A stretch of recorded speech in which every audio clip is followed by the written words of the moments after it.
Parents आज हम to walking के बारे में बात करेंगे कि टो वॉकिंग ऑटिज़म में बच्चों में किस तरह से डेवलप होती है और उसको हम किस तरह से ट्रीट कर सकते हैं। बेसिकली टो वॉकिंग एक सिर्फ सेंसरी या बिहेवियरल इश्यूज़ नहीं है। हो सकता है आपके बच्चे की मोटर प्लानिंग अच्छी ना हो, या हो सकता है it could be due to the hyper sensitivity of the foot, या उसमें मसल प्लानिंग की वजह से भी हो सकती है। तो इसमें इसकी ट्रीटमेंट प्लान में there is involvement of multi disciplinary approach,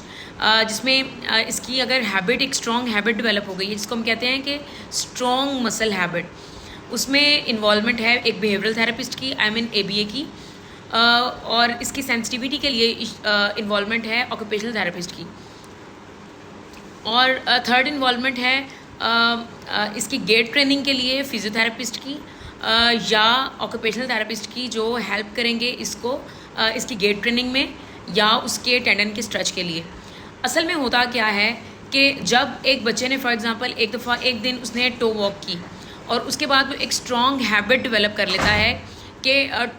may be वो टो वॉकिंग को इन्जॉय कर रहा होता है और उसके बाद वो उसको एक हैबिट डेवलप कर लेता है कि टो वॉकिंग ही करनी है,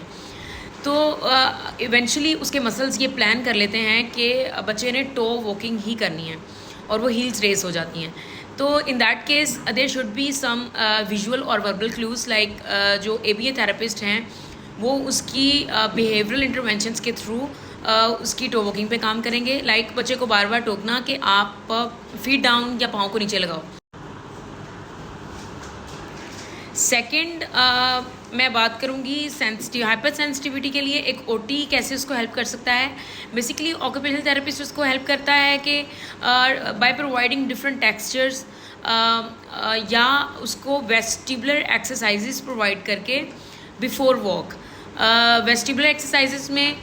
लाइक स्टैंडिंग ऑन रोलर या to fro movements, like standing on the balance board या standing on the texture boards, उसमें बहुत सारे, या massager on the foot। तो ये बेसिकली सारी चीज़ें हेल्प कर रही होती हैं बच्चे को for the hyper sensitivity of child. Otherwise we can use different textures as occupational therapist, जिसमें हम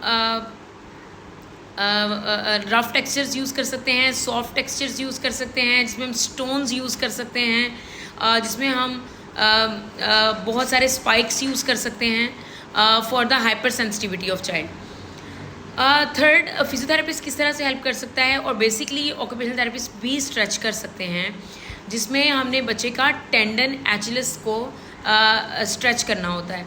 जब बच्चे की मोटर एक हैबिट डेवलप हो जाती है कि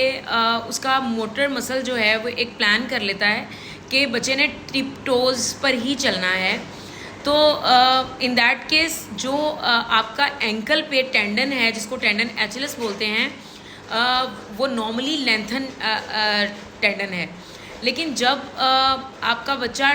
कंटिन्यूसली वॉक कर रहा है टोज पे, तो उससे टेंडन एचिलस टाइट हो जाता है और शॉर्टन हो जाता है। जब वो शॉर्टन होता है तो ऑटोमेटिकली ये एक फिज़िकल फॉल्ट आ जाता है कि बच्चा टोज